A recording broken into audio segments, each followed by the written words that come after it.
Welcome to Karate 360, your 360 view to all things karate, from Karate Global News to technical, tactical to training, anything karate related. You can find it right here on Karate 360. I'm one of your hosts, Kalan Anglos, along with... I'm Richard Mosdell. And we are Karate 360, here to share all the news with you. This week, we got lots of stuff lined up for you guys, so listen in and let's start the show.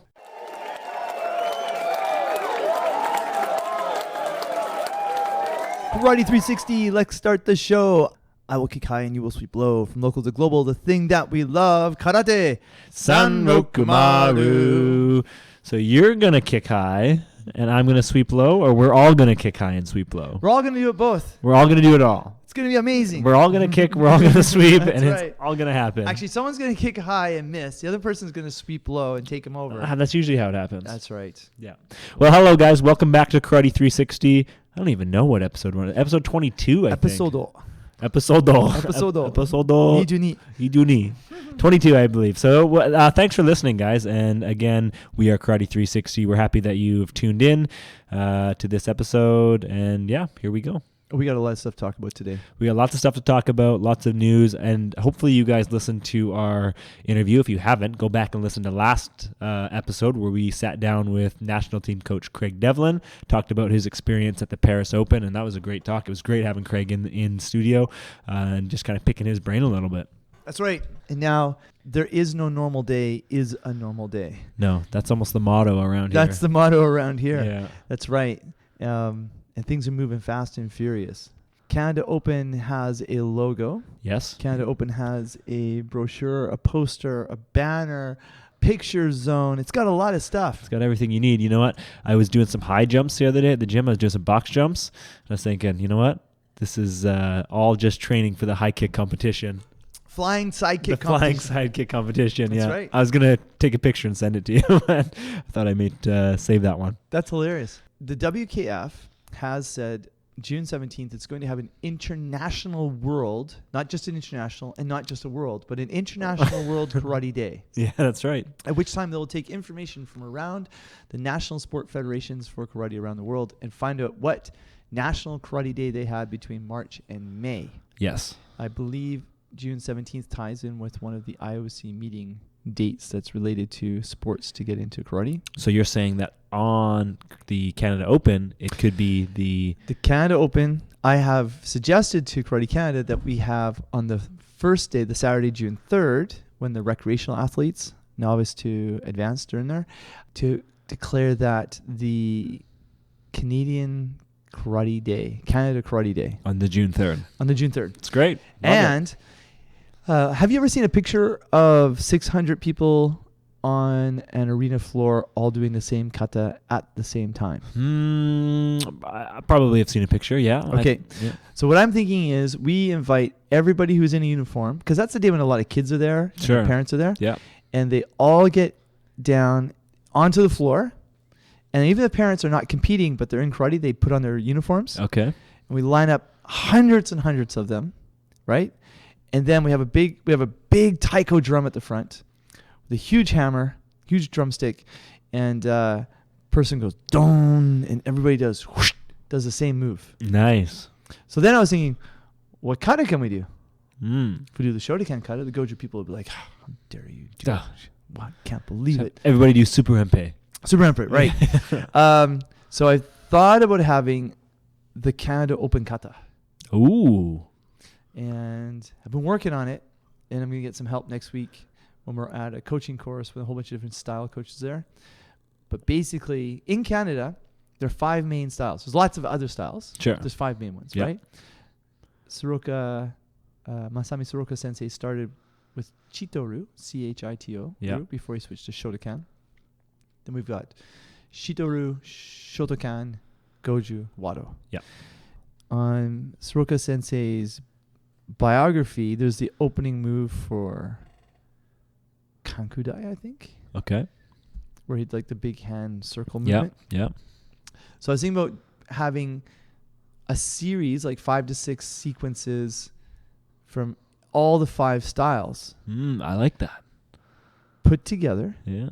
Into about a 20, 25 moves. Okay. And So right now I've worked out Shotokan opening with the wide hands coming, hands flying up, open sideways, Haishuke. Then transitioning to Goju, then transitioning to Chitoru, then transitioning to Shitoru, then, or Wado, then Shitoru, and then just for a little flair, a little Anan finish. I like it. Just back to the roots of Okinawa. No, I really like that. So you're thinking maybe putting this together, maybe get a video out there. Exactly. Say, here's the Canada Open kata. We're going to do it. Yes. At first I was going to call it the Canada Karate Kata. Well, we can do better than that. But I think Canada Open Kata is good. Canada Open kata, yeah. And I think of it like a New Zealand Maori haka. Oh, yeah. Right? Where you get down and do the handala. Oh, right, yeah. that's Stomping around. Yeah. And there's a couple of different ones where they make. There was one where they put their finger across their neck, and other people really didn't like that one. Because I had the idea like, all right, it's a little bit of a kumbaya, no harm, no foul. Let's all be inclusive and do things together. Yeah. Of course, some people have already come to me and go, how dare you? Of course. How dare you? Sacrilegious to mix the katas. How dare you? How dare you? How dare you, sir? I have never. And my reply is, hey, we're in Canada. We're inclusive. Yeah. We're inclusive. Hey, do you know what's going on down south? Yeah. And we love our friends in the States, and we stand beside your inclusiveness.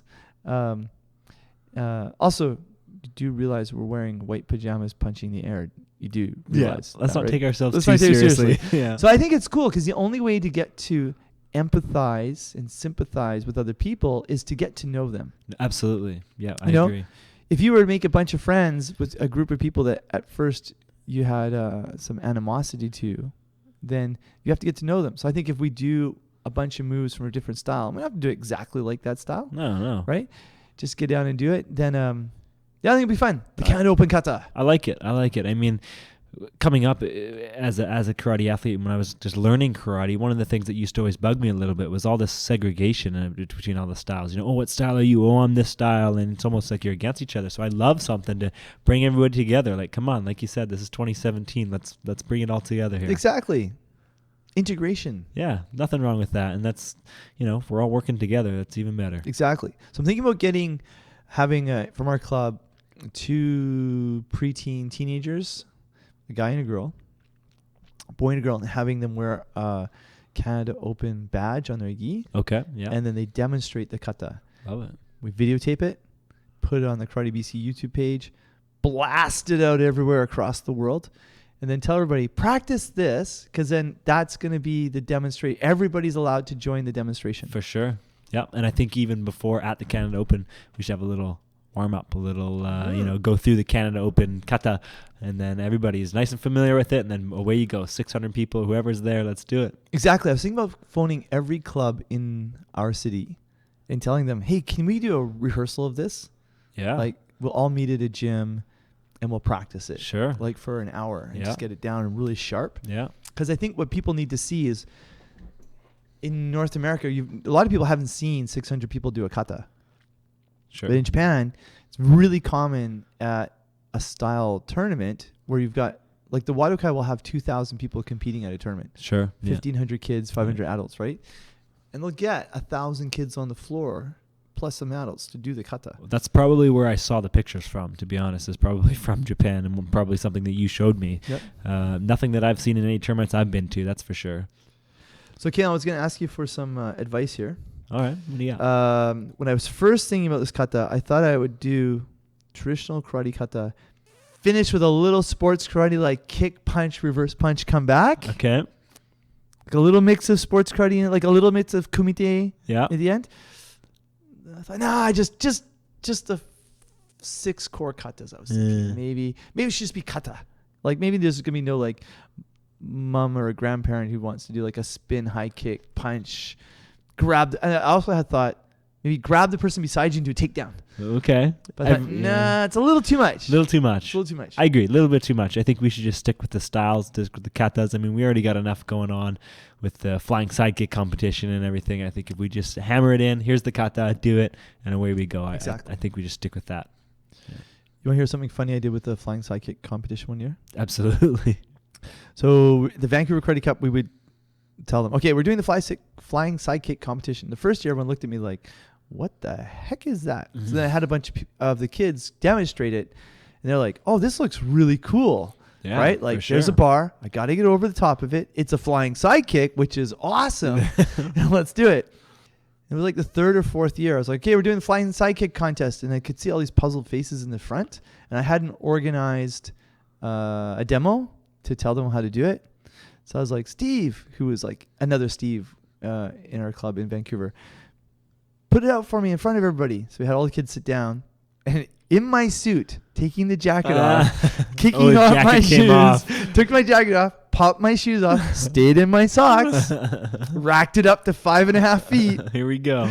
And they looked at me like, there's no way this guy in his suit is going to jump that without tearing his pants. And I ran it, jumped it, cleared it, nailed it, landed on my feet. The kids jumped and they're like, yes! You said these pants are made for flying sidekicks. These are Chuck Norris stretchy pants. Yeah, these were made for flying sidekicks. These are made for flying sidekicks, right?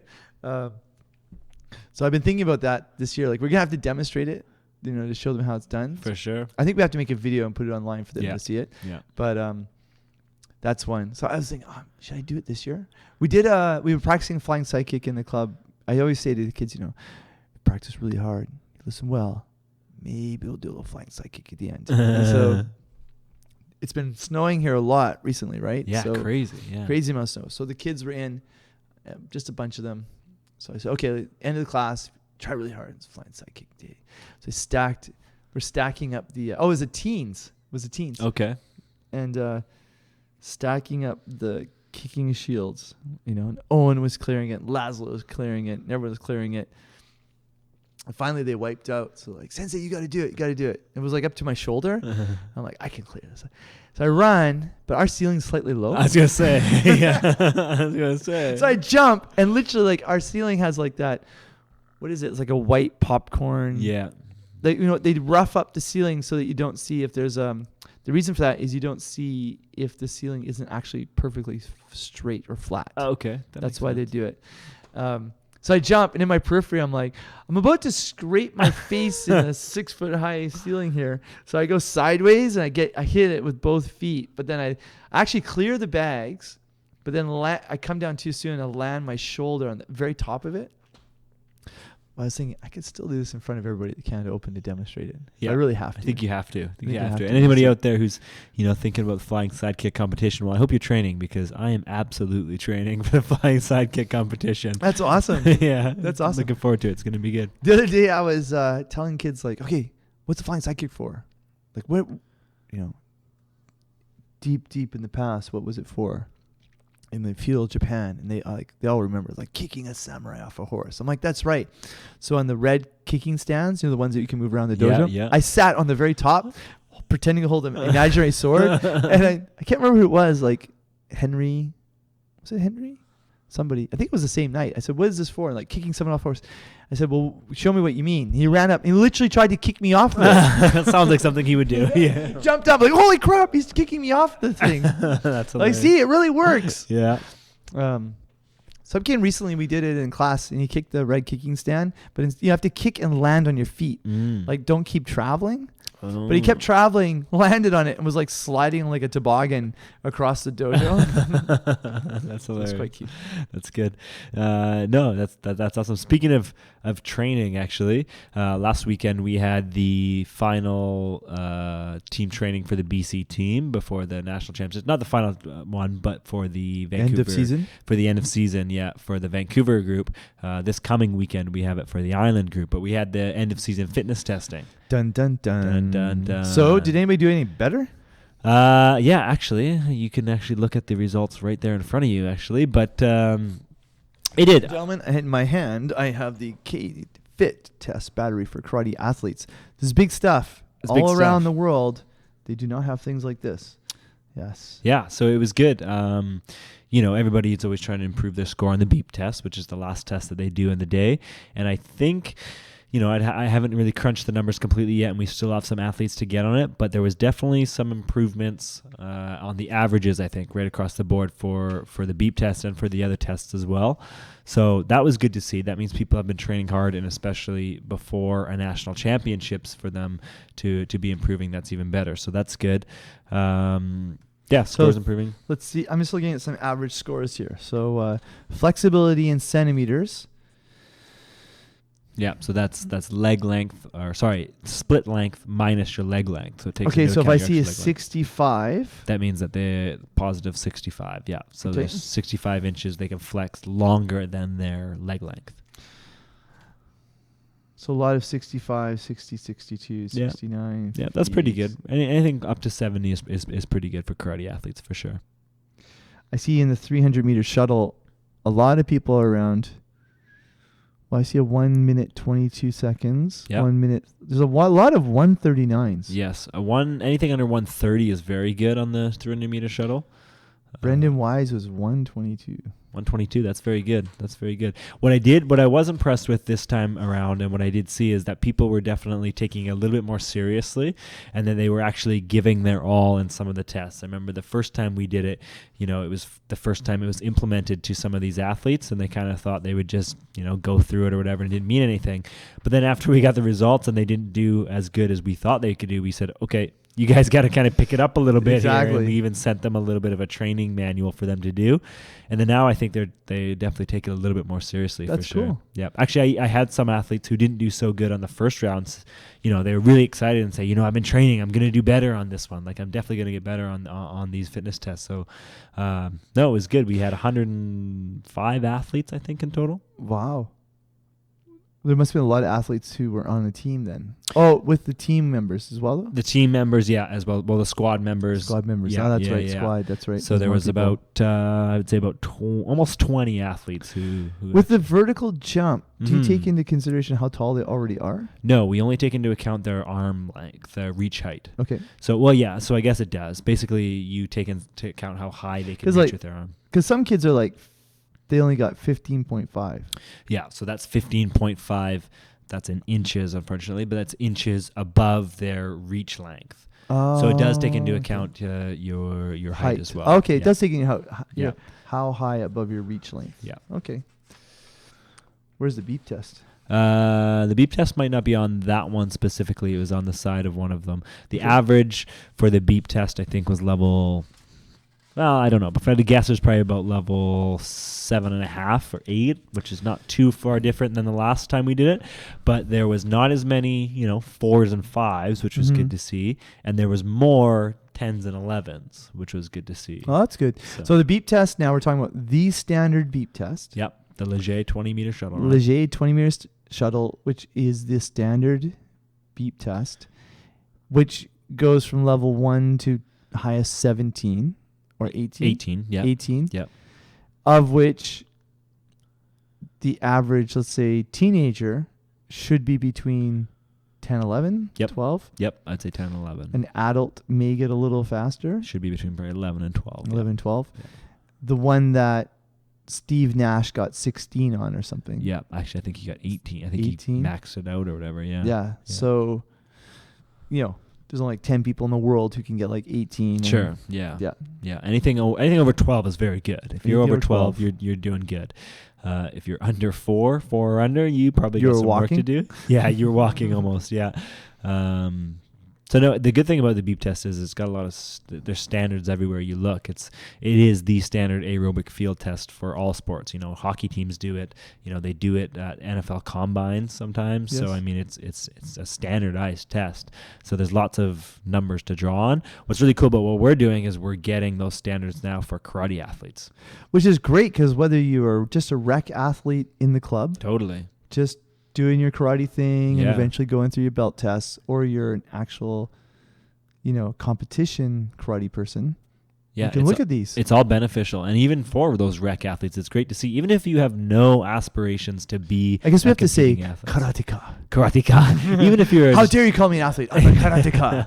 Nah, I still like athlete. Yes. But even if you're a rec athlete that has no aspirations to do any competition, you could still do these tests in the dojo and say, hey, I'm at the same level as a provincial level athlete or a national level athlete or Well, whatever. it's going to improve your performance. For sure. Whether you're competing or not, absolutely. Mhm. It's going to improve your katas, your kumite, whatever it is you're trying. It's absolutely. And Mental- it'll make you healthier.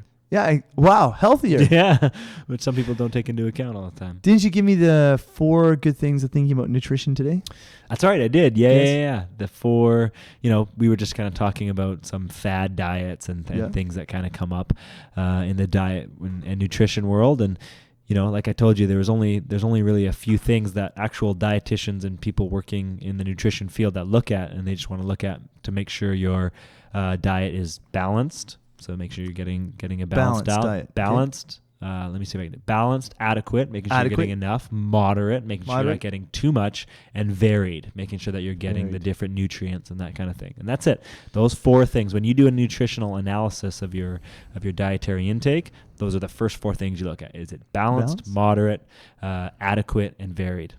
Balanced, moderate, adequate, and varied. Yep. Twinkies and pancakes. Twinkies and pancakes wouldn't get you there. It would not get you in any of those. But it's a start. Protein pancakes, maybe. I think it's important. A lot of people are coming to karate because they want to change. And they, For sure. Yeah.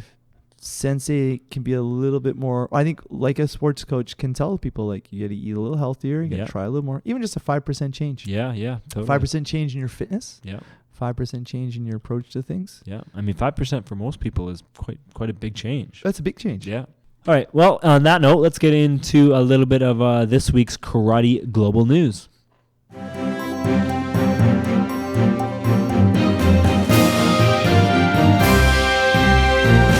Okay, guys, so like I said earlier, last week we talked to Coach Craig Devlin about the Paris Open Championships, which happened a few weeks ago now. A lot of good things came out of that conversation with Craig, but one thing that we haven't touched on yet is the actual results and what actually happened at the Paris Open. Hold on to your seats. Hold on to your hats. We're going to be saying it hard and fast.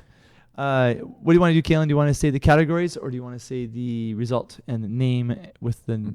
Let's do the I'll say the categories. You say the name with the result. Let's just do the gold medal. Let's just do the gold medal. Gold medals only. Hold on to your seats, folks. These are the gold medalists from the 2017 Paris Open Championships. In the female kata.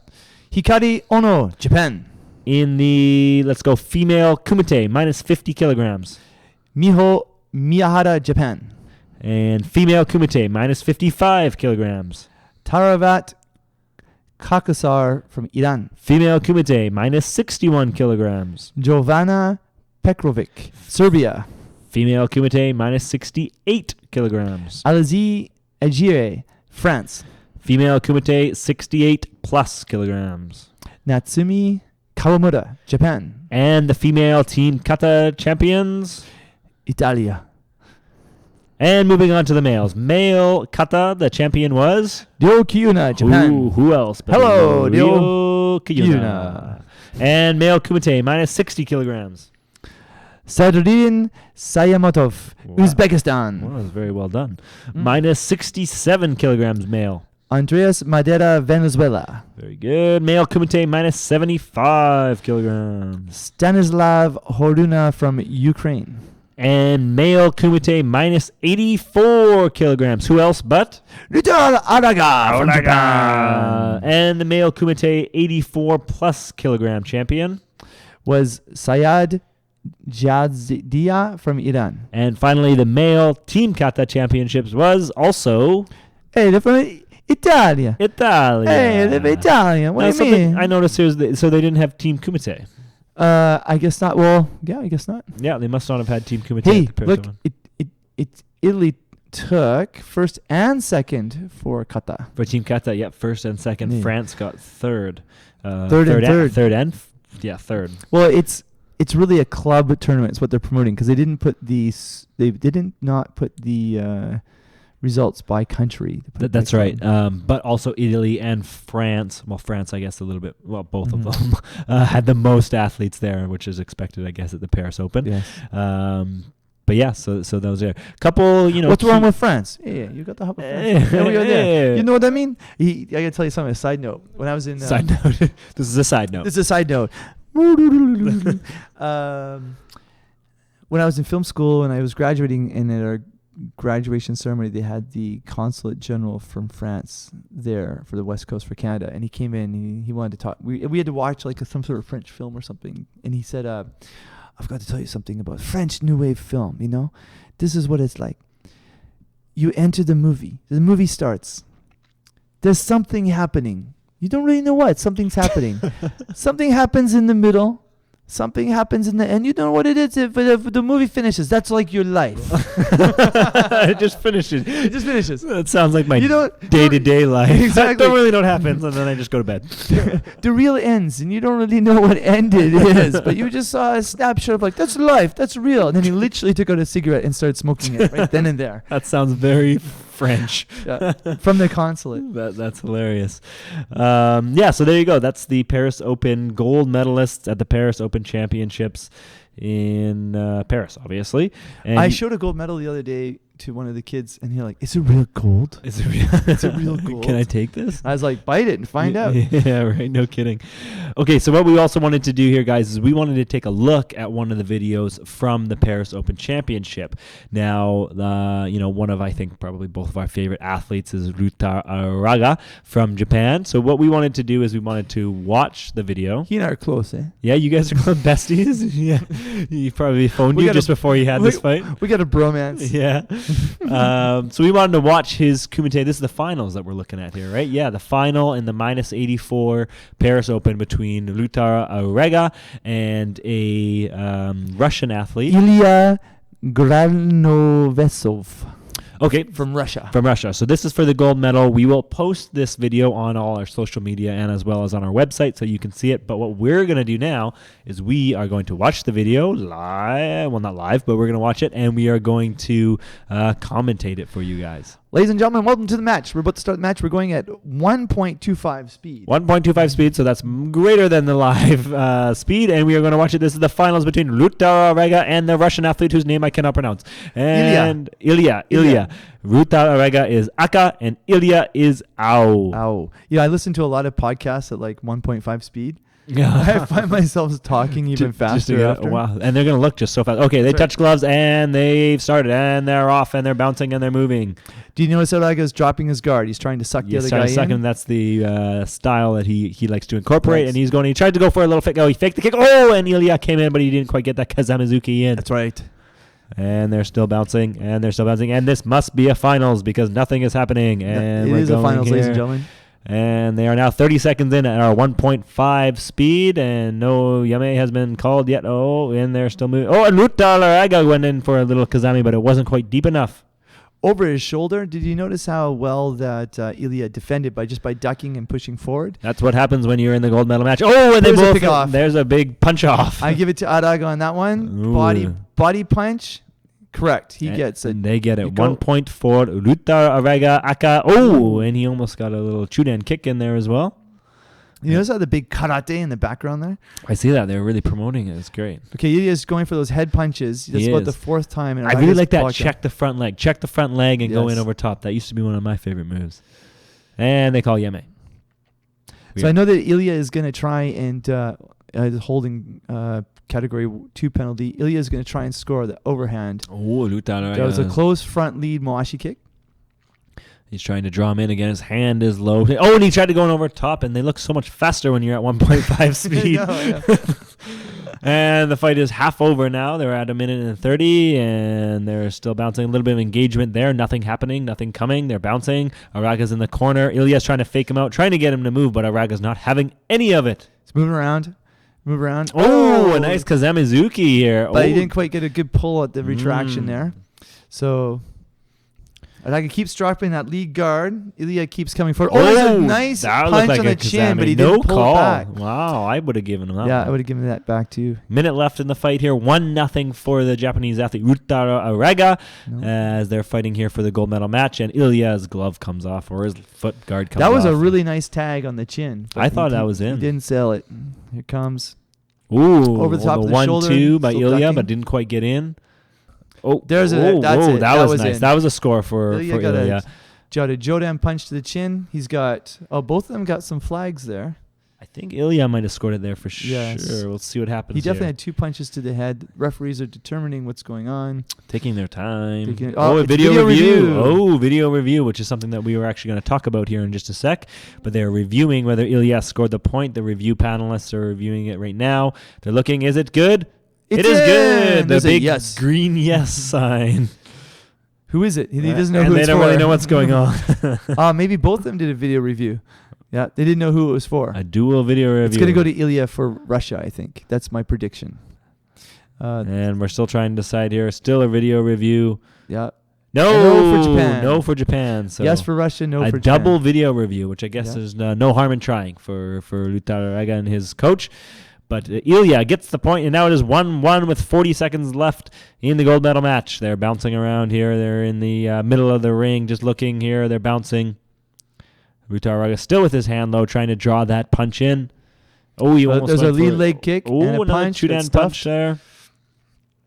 Over the head. A lot of ducking. Ducking and sliding in with the body. See that? Yeah. All right. Yemi is called. There's 14 seconds left now in the fight. 1-1. Watch what's between going to them. happen right now. Drops his guard, sucks him in. In the sucks corner, him in, Rutar sucks him rides in in. the corner, and a There it big is. Mawashi Gary to the Jodan. Araga gets him right on the forehead, and he gets 3 points at 8 seconds left to match. It's 4-1. Sucks him in. Ilya's trying to come at him. Dodging. Rutar just holds his ground there in the corner, and Yemi is called with 1 second They're left. going to give him a holding penalty. A holding penalty. Hansoko Chui for Araga. But with 1 second left, he'll take that, and the fight is a Hajime, and it is over. So what'd you get out of that? Well, classic finals match. You know, the score is usually kept low. They didn't do much for about the first 45 seconds. But, you know, the classic chess match. Rutaraga, I think, is probably one of the best I've seen that's getting his opponent to do what he wants him to do. I think he could have sold a couple of those punches a little bit more, and I think he could have won by a little bit more. Do you notice that the referee here after... No, I think they just cut the video, but let's watch. Referee, it said 0-0 is going to give Araga the first point, right? Okay. Okay, hang on a second. He gives Araga the first point. Then he steps back and goes, okay. He didn't turn to the table and say, Senshu. Oh, that is right. That's right. You're supposed to call Senshu now. But watching some of the other videos, they do say Senshu. So this is probably the finals. And notice that in this video here where it says karate across the background, normally the scorekeeper's table is behind the center referee. That's true. Yeah, that's true. So now for the finals, he's looking at the arbitrator. On the other side. So they probably said, okay, it's Senshu. We know who Senshu, yeah. Right? So, because speaking to some of the athletes who were at the Paris Open, I asked them. I said, did they, make it very clear who got Senshu, and they all said yes. You knew. They turn around. They and turn point. around. Yeah. Yep. Say Aka Senshu or whoever got it. So yeah, it's good. And it's Senshu. Senshu. Yeah. Some people have been talking about earlier this week. It's Senshu. Senshu. It's No, not Senshu. It's Senshu. Senshu. Yeah, I also asked a couple of the athletes there what they thought. Well, I mean, Craig Devlin touched on it as well as what they thought about the overall skill level of the athletes, and they said it's just gone up, and it could just be because they're all on a high from the World Championships as well, so they've all been training hard. But yeah, I mean, a really good competition is what I heard. And if you're in the dojo and whether you're a competitor or you're just sparring in the dojo, because look, we're in karate, we should spar sometimes. Yeah, probably. Some things to learn from this match, I think, are as the person comes in with a technique, you do not just have to block, but look how you just duck. There's quite a bit of exchanges in this match, more than the normal finals. Especially because Ilya knows that Araga got the first point, that he has now not only to score one more point to tie, but he's got to be one more point ahead. Because remember, there's 14 seconds left when Araga scored the head kick, so it was still 1-1 then. So he's got to get 4 points, really. Right? Or at 1-1, at least he had to get 2. Yeah. And then when the head kick came, he's got to get 4, right? Yeah. So, but you notice like in this one move here at 1 minute 44, Ilya starts going, and he fakes a kick, then goes for 2 punches, and all Araga did was like a boxer duck under and then smother the person. Yeah. Now here in MMA, maybe try and take the person down. Sure. Which of course, Yeah, but this is could quite do here, but it's almost like the Rafael Agaev kind of model. Really once your head, just really try and jam them up and really just try and hold on to them so they can't score those points at their distance. So if you're even if you're just sparring in the club and you don't even compete, and you could be any age at any skill level, this is something to think about. Is that you don't need to bash your arm against somebody else to block. For sure. That just by bobbing and weaving and moving forward, you can smother the other person. Yeah. That's something that we can all learn how to do. I think this is good for self-defense too, because if someone's coming in to really hit you hard, it's not to lean back and be in the pocket where they can swing at you. For sure. No, go at them and smother them. That's absolutely true. Yeah. So there it is. There's the finals in the -84 at the Paris Open between Ruta Arega and Ilya, the Russian athlete. So we'll post that video again on our website so you guys can watch along. Remember, we watched it at 1.5 speed. You guys can probably also watch it at 1.5 speed and keep up. But there it is. There's a video of me doing kata online, and it's at 1.5 speed. And someone said, "Wow, man, you're so fast." I'm like, I know. Yes. Yeah. You train hard That's too. what You'll be happens. like that. I'm not telling him it's at 1.5 speed. Everything you did was so fast. Wow, it's incredible. Yeah, that's funny. Okay, and another Karate Global news that we kind of came across as well. This is an article that came out of karateglobal.store, one of the websites that does some blogging on karate. A few things that came out of there, but one thing that we really noticed here was that an Iranian karate fighter refuses to compete against an Israeli karate fighter at the Paris Open. So this is one of the athletes at the Paris Open. His name is Majid Hassaninia. He refused to compete against an Israeli opponent in the first round of the -60 kilogram kumite division. And because he refused to do so, he was subsequently excluded for the rest of the tournament. And this is a little bit of a quote that he had there. They asked him afterwards, well, what went on there? And he said, "Even though I had personally paid all the fees for my participation in the contest and wished to assess my preparedness in the designated weight division, what is of paramount importance to every Iranian athlete is his beliefs, plus support for the defenseless Palestinian nation." Thoughts? We're into geopolitics now. Yeah, we've just taken that jump. We sure have. I mean, we have to talk about it, right? I mean, it says here, Iran, which calls for the destruction of the Jewish state, has long refused to engage in sport competitions against Israelis. So it's just, it's a long-standing thing that's been going on. I remember Norma Sensei saying the late 80s, early 90s, when she started qualifying as an international referee, and she would go to competitions where people from some countries would refuse to have a woman be the referee of a match. Wow. Really? This must have been a while ago. Yep. And so the WUCO, which later became WKF, had to actually come out and state that women could referee people from certain countries. Yeah. And in this case, you have an athlete who, I think there's almost several things going on. There's a personal belief going on. Sure. Yeah. There's also a reaction to what he does when he goes home that he has to deal with. Yes. Yeah, for sure. And a perception by some people, probably the government or hardliners, that he'll have to deal with. And he knows that he'll be at this event for 2 or 3 days, but he's got to live in his country. Right. And exactly. What does he have to go home to type thing? Exactly. Yeah. Because it's unfortunate when anybody feels that they can't participate in an event. And I understand the organizers, they are going to be as fair as possible. Sure. Yeah. You are who, probably when the draws are done, because I think they probably use sport data that it's just done randomly, and they may seed people depending on how well they did last year. If you won the Paris Open last year in your division, you might not go up against the person who came second last year. Yeah. But geopolitics, this is an interesting case because I think there's more than just the words that he is saying that's going on. Sure, of course. Right? Yeah. And who knows if, it says he paid personally, but maybe he paid, some of it was paid by the government. So, or his club or whatever. Yeah, it's a tough case, where sport. I mean, and this is totally nothing new. No. I mean, look at 1980 when the Western countries boycotted the Moscow Olympics, like flat out. Yeah.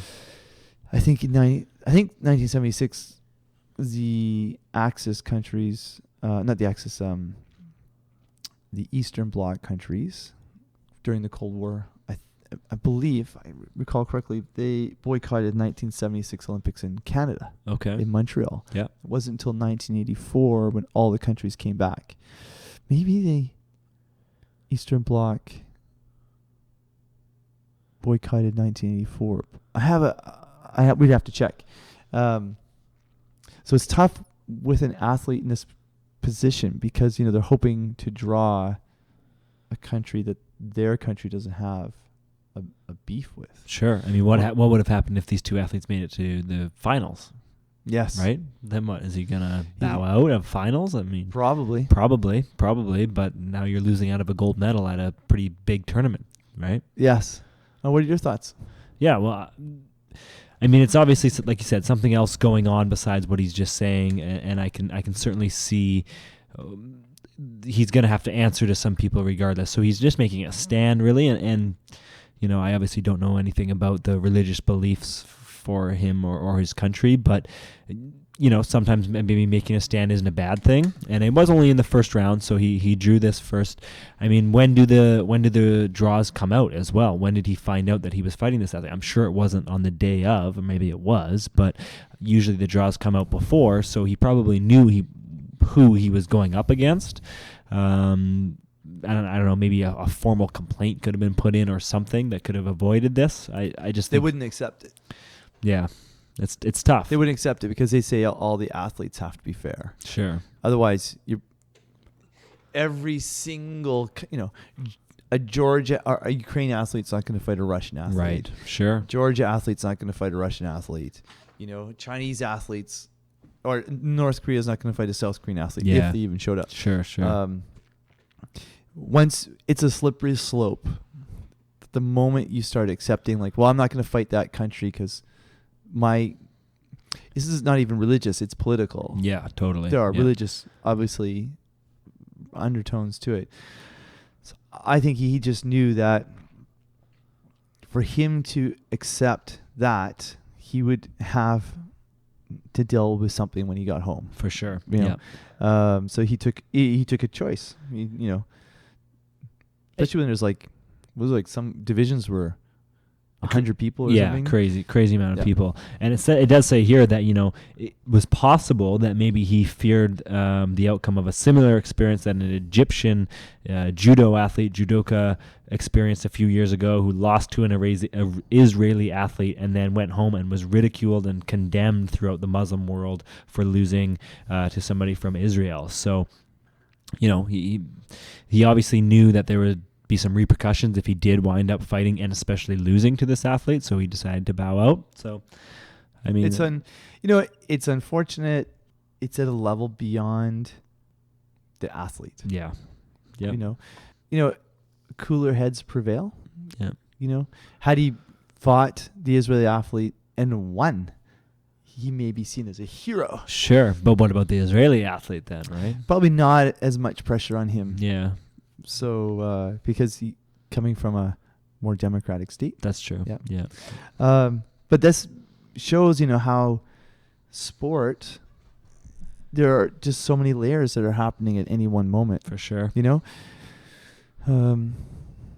was listening to Joe Rogan podcast the other day when he's talking about hunting, but he was explaining to the two hunting guys about top level athletes in MMA. Okay. And he said now there's so many people in every division,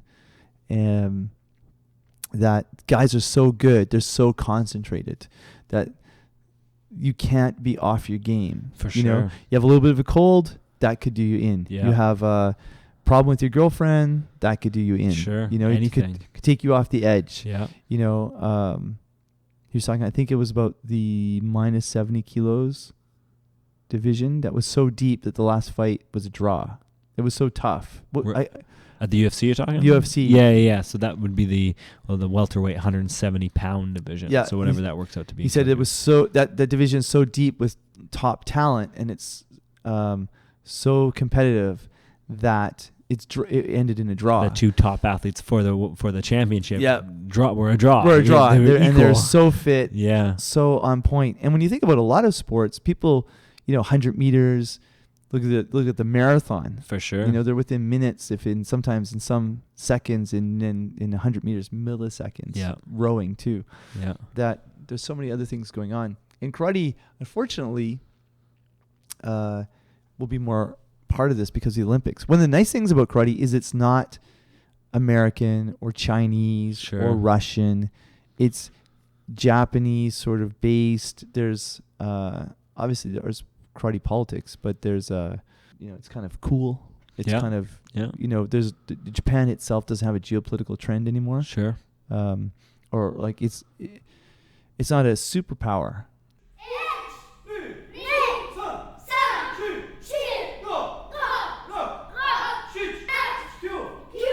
We're going to mix technical, tactical, and officiating into the same segment. A little mix, a little 360 mix. Bring it on. Putting it all together.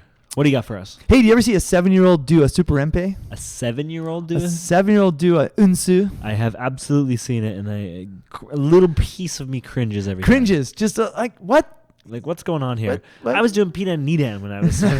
Like, come on. I was doing Kion Kata 4 or 5 steps and I'm done. Right? That's totally it. Yeah, so what if you see like a 7, 8-year-old doing an unsu, a super empe, soken, like an anan? Can you see a 7-year-old doing an anan? Well, you see it, and it's impressive that they're at least doing it, but... And they're an orange belt. Yeah, right? No kidding. We've kind of talked about this a little bit before, too. Sometimes you see those athletes do it, and it's almost impressive that they're doing it, and they actually can usually do it pretty good. If they're a black belt at 7. If they're an orange belt at 7... They're not there. It looks like slosh. They're not there. They're sloshing around. Yeah. Right? They don't understand the concept. Well, most kids don't understand the concept. Sure. Cognitive range. Yeah. So Japan has decided, in its wisdom, if they are wise, that starting next year from April 2018, every single JKF tournament, elementary, middle, high school, university, adult, business, championship, whatever, from the first round to maybe up to the 4th round, every tournament will be different. You have to do a kihon kata. A kihon kata. Right? Which is one of the base katas of your style. So if you're in the Shotokan series, it's Heian 1 to 5. If you're in Gojuru, it's the Gekkei katas. Yep. If you're in Wado, it's the Pinan katas. I think Shiteru, it's Pinan. By the way, we have Kion kata. We had Kion katas in Shiteru. But not the Kion like pre-Heian, pre-Pinan katas. Okay. Kion kata is the Heian, Pinan, Gekkei katas, okay. right? Only 4 styles. Wado, Shotokan, Shito, Goju. Right. No Ruiru, no Enseiru, no Gu. So the JKF is saying that you have to do this in the first round. Yes.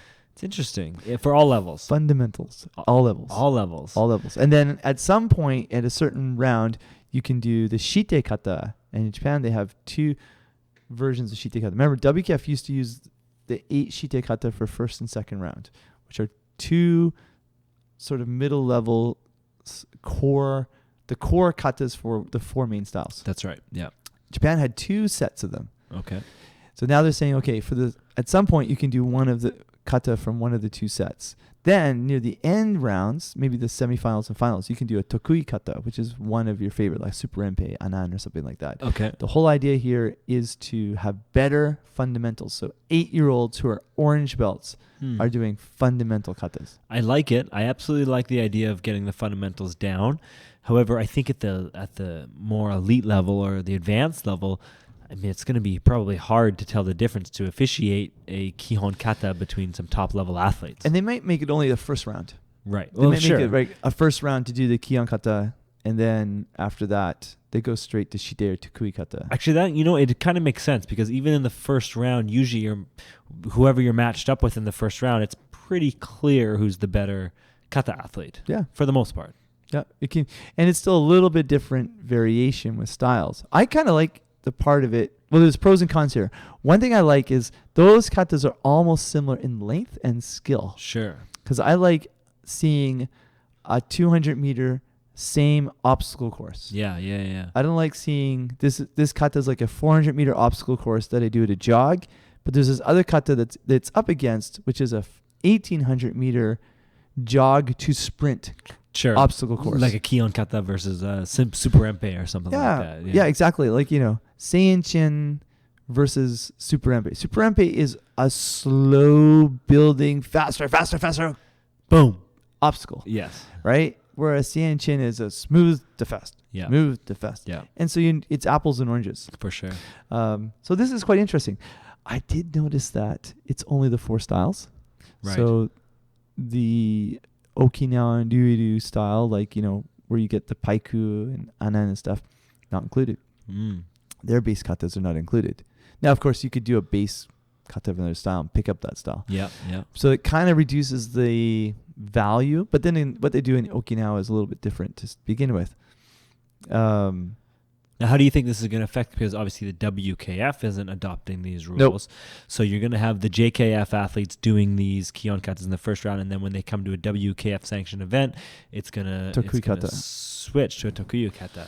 Yeah, I think what's happening here is Japan is dominating kata right now. Sure. Yeah, they are. Absolutely. Right? And what they're trying to do is continue to dominate it by making fundamentals stronger. But if they're doing so good now, like, why change something that's already working, obviously, right? Yeah, it's hard to say. I mean, that's a good thing about, when you're in a system, if you allow everything to always be the same, then you get some stagnation. Sure. So to do anything well, you got to keep progressing. Yeah.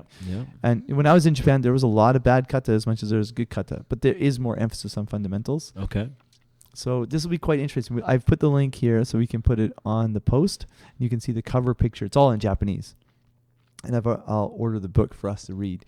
But they've got, they're supposed to be. Oh yeah, since they printed the book, I think the book just printed. They've already printed a side sheet to say, we made some errors in the book. Whoops. So maybe the one that I order will be the one that's like the second printing. That has the errors fixed. That's funny. One of the interesting things about that book is now in Japan, they teach martial arts in middle school. So if you're in the middle, they actually produce, for the Karate World, they produce a magazine on how to teach middle school kids when they're in their like PE t-shirts and stuff. Okay. But they can definitely use this because the pictures in there look like they're middle school kids. Okay. Yeah. Middle school kids, does that translate to the same middle school of Western? Yeah, Japan is 1 to 6 for elementary school, then 1, 2, 3 for middle school, 1, 2, 3 for high school. They don't go to 12. Okay. They have 12 years, but they say, okay, I'm in 6th grade elementary, and then you go to middle school. I'm Chugaku Ichinensei. I'm a 1st grade middle school, 2nd grade, 3rd grade middle school. Right. So basically the same. Yeah, basically the same. Well, someone like Nick, shout out to Nick Smith, who is a club manager here at Kenzen. He's from the States, and he says, so when you're a senior at high school, like, when are you senior in high school? Senior, junior. We're a junior. Freshman? Yeah, I'm like, what? We're Canadian, man. I'm just here. So your American friends are like, hey, what's going on? Yeah. So anyway, JKF Kion. Now, when you put the word Kihon and Kata together, it's Kion Gata. Kion Gata? Yeah. Really? It's a Japanese thing. When you put 2 characters together, you gutterize, because you go from a ka to g sound. Okay. G. Kata g. So Kion Gata. We used to pronounce our Kion Katas on YouTube. It'd be Kion Kata number 1, but really I guess it should be Kion Gata number 1. Yeah. Anyway, we'll see. We'll get the book. We'll have a look. And in a couple podcasts from now, we'll put up some pictures and let you see. Now, if you're in the regular karate world of just training in the dojo, you're going to want to see the pictures in this book and how they describe it. Because it's like this. Actually, a lot of people here might not even seen the Shite 1 and 2 books. Probably, yeah. It wasn't around for very long. No, it didn't. It was only a couple of years. Yeah. All right, Karate Academia. Okay, so this week we wanted to bring you a little Karate Academia. Hit and me. It's something that we haven't really talked too much about, but one thing that I found a really great study that I will post on the website as well, and we'll get into it, looking at the comparisons of karate injuries against other injuries in other martial arts, as well as other this was in the States, other NCAA contact sports as well. Do they classify as karate as an NCAA sport? No, they don't. They compared it to other NCAA sports. What does NCAA stand for again? That is National a College. great question. Was it National College Athletic Association, I think. Maybe. Not important. Anyway, what we are looking at is basically it's the karate injuries against other martial arts and as well as other sports as well. So what I wanted to look at is the National rate of karate. Collegiate Athletic Association. There we go. But anyway, sorry to interrupt. Keep going. We were close. We were close. Nobody will remember. Yep. Anyways, so we have in karate, I think one of the main things that people do karate, and a lot of the parents like it, is because it's a non-contact sport, right? What? We don't actually, you get hit, obviously, you get injured, but we're not aiming to take each other's head off.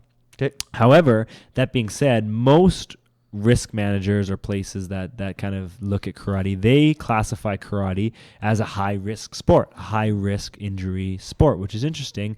Of course, kumite being the most risk, kata being a lesser amount of risk. And in most clubs practice, about a third kion, about a third kata, and a third of kumite. So you're talking about Shotokan. Is that what Shotokan? The 3 Ks are from Shotokan. Okay. Oh, really? Yeah, okay. And then of course, in this particular study, they were looking at the injury rate of competition only. So obviously, we do kion and kata in the dojo as well as kumite, but we're looking specifically at competition only. So this specific study that I looked at, and again, we'll post that. It was a review article looking at 10 other studies of the injury rate in karate, and what it found is that about 20%. There's about a 20% chance of being injured per karate bout. Again, that's in competition. And there's about that related to about a 24% chance per person to get injured. So what does that all mean? The most common injuries were contusions at 47%. So that just being like a bruise or just getting hit hard or, kicking somebody's elbow. A laceration was at 14%. That's being cut. And then again, a concussion. A laceration. Being cut, opening wound, whatever. I guess that's got to be like a mouth cut or something. Mouth cut, maybe a toenail or something like that. And then a concussion was only in at about 3%. So how does that compare to other martial arts? What's an epistaxis? Epistaxis is just a bleeding from the nose, so getting a nosebleed. Something you would know most people about. So that's actually second. So how does this compare to other martial arts? Well, this study also looked at other martial arts and the percentage of people that got injured doing these martial arts. What do you think was number one? What do you think was the first martial arts, without looking, even though I think you're looking? What was the number one martial arts that people got injured? UFC. Well, it's part of the UFC. I guess jiu-jitsu was the number one martial arts people got injured. 97% of the people that partook in this study in jiu-jitsu got injured. Holy Second was cow. Taekwondo at 59% of the people. Getting kicked in the head. Third was Aikido. Aikido, they don't even compete. 51%. Now, what's interesting about those three, those are the top three, and those are all locking and throwing martial arts. Whereas the striking martial arts like judo and karate, I guess judo could be. Well, Taekwondo is striking. Taekwondo is striking, yeah. Karate is 24%. So 24% of the people, as well as judo, 24% of people get injured. How does it compare to other sports outside of martial arts? Karate, again, about 24% injury rate. Football, American football, is about 36%. Wow. Surprisingly, ice hockey was only 12%. Is this America? Probably. It is America? Yes, it's okay, America. So it's low. It's low, for sure. It's Canada be at the top. Yeah, no kidding. And then the most commonly injured age group is 20 to 24 years old. Ooh. So lots of muscle. Lots of muscle, lots of testosterone, and lots of competition, aggression, I guess you could call it, going in there. So that's just looking at karate and how it relates to other martial arts as well as other sports and the injury rate. It is lower for sure in the martial arts world as well as in other sports as well. So what are the kind of risk factors that come in to being injured in karate? Well, what kind of this study showed is that the biggest risk factor being injured was inexperience, right? People training with somebody who's inexperienced or just having anybody inexperienced. Richard's got a big grin on his face here. I don't have any idea what you just brought up. Keep going. And another risk factor is instructor inexperience. So instructors not being able to control maybe a match or control something that comes I think through. it could be also like you're just looking at Shotokan. It says Shotokan. It is Shotokan. Yeah, that's something that should be. It is specifically looking at Shotokan karate. So the thing about this is, I mean, they could be doing sparring with no glove protection. A lot of Shotokan clubs do with no gloves. Okay. They could be doing it the thin gloves that some Shotokan clubs do it. Sure. And they also could be less. If it says United States Collegiate Shotokan Karate Clubs, could be less officiating training. That very well could be. Where contact, if the officials have a higher level of training and certification and the rules are more tight on contact. Yeah. I remember these were all from competition too. The study was done on competitive karate. Exactly. And this is a different way of compete, and it's a little bit older way of competition, but in a Shotokan karate tournament, there'll be a center referee calling saying, I see a point, Yame, they'll stop it. Yeah. And sometimes they'll call the referees over and go, what do you think? I don't know. What do you think? What do you think? When do you want to go drink after? I want to go drink this time. Okay. And what do you think? All right. And then go back. And so they will allow more contact. Sure. So I can see it being higher in that sense. Yeah. Because I have the stats on our last couple big tournaments, and the injury rate is, we put 400 people through the last tournament. 200 were elite. Okay. And there were 2 injuries. Two reported injuries. Two reported injuries. I mean, there was some like bumped noses and bumped legs, but there was like really only 2 real injuries. And one person they were already injured before they walked in. Sure.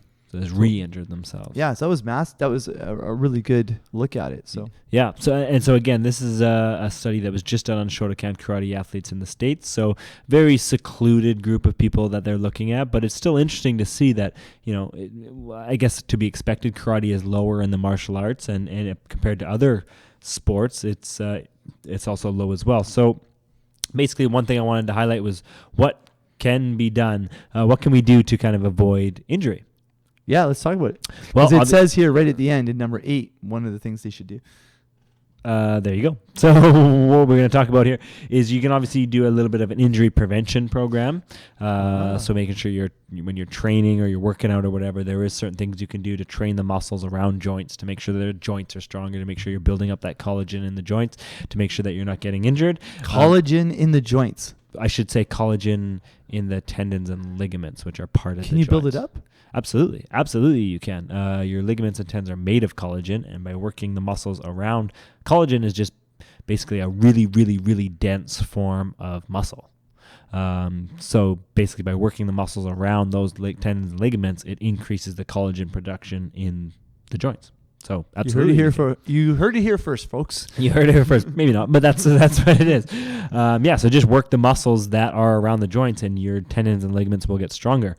Also, doing a proper warm-up, of course, is going to help you not get injured, making sure that you stretch before and after. And then one of, I think, the most important things for karate athletes, especially when you're training, is to make sure that you've polished your technique, is that you've, you're not going in there and throwing out random techniques and stuff, and that's kind of how people get hurt, I think. Definitely. I like number 8. They said, furthermore, tournament competition can be made safer by increased enforcement of rules by referees. Yeah, for sure. Success in this has been demonstrated by the new World Karate Federation rules have lowered the risk of injury by half. Wow. The continued refinement of rules through video analysis would also aid in seeing where and when rule changes need to be made. So it's, in addition, WKF requires a mouth guard, head, hand, and wrist protection, which must be worn during any competition and has direct impact in lowering. So again, they looked at a Shotokan injuries that weren't using mouth guards, head, that's a problem, or hand or wrist protection. Yes. Yeah. So that's we guessed it right. We guessed it right. There it is. So that's just one of the karate studies that we've looked at and that we wanted to get out there. So again, we'll post that on the website. You guys can take a look and let us know what you think. That's awesome. Thanks for digging that up. There you go. Let's wrap this up. Ladies and gentlemen, thank you for listening to episode 22. Nijuni. Episodo Nijuni. Arigato ne. Thank you very much. We're so happy that you guys are listening. sending us information, talking to us. I know some people want to sit here and be the audience as we're going along. And next week, we'll be on the road again. That's right. On the road. On the road again. On the road again. That's right. We're going to be with a whole bunch of fantastic high-performance coaches who are great at classical karate, great at tournament karate, and we're going to have a guest. Rodney Hobson, we're coming for you. Talking to you, Rodney. He went, what? You're talking about me. Shout out to Rodney. Yeah, so listen, next week we're going to get high-performance coach, team manager Rodney Hobson on here, and we're going to talk a little bit more about the Karate Global News and everything that's happening in the karate world. But for this, we're wrapping up this one again. Thanks for listening, guys. You can catch us on all our social media, Karate360, Karate360podcast.com, or Karate360 on Twitter, Facebook, and all that stuff. That's right. We're going to be on the road for a couple of weeks. So next week we'll be in Vancouver. That's true. Weekend after that we'll be in Quebec City, in Quebec. That's right. That's right, for the Canada National Karate Championships. Yep. So lots of exciting stuff coming from karate and from us, and we'll bring that all to you guys in Karate 360. That's right. So keep listening to us, and don't forget the U.S. Open in April and the Big Granddaddy, the Canada Open Karate Championships, actually February 15th, right after you guys are listening to this, on the karatebc.org website will be the tournament brochure and poster will be going up. There it is. Go for it. Check it all out. Keep practicing your flying sidekicks. Thanks, guys. We'll talk to you next week. I'm Richard Mosdell. I'm Kalan Anglos. We're signing off. San Rokumaru.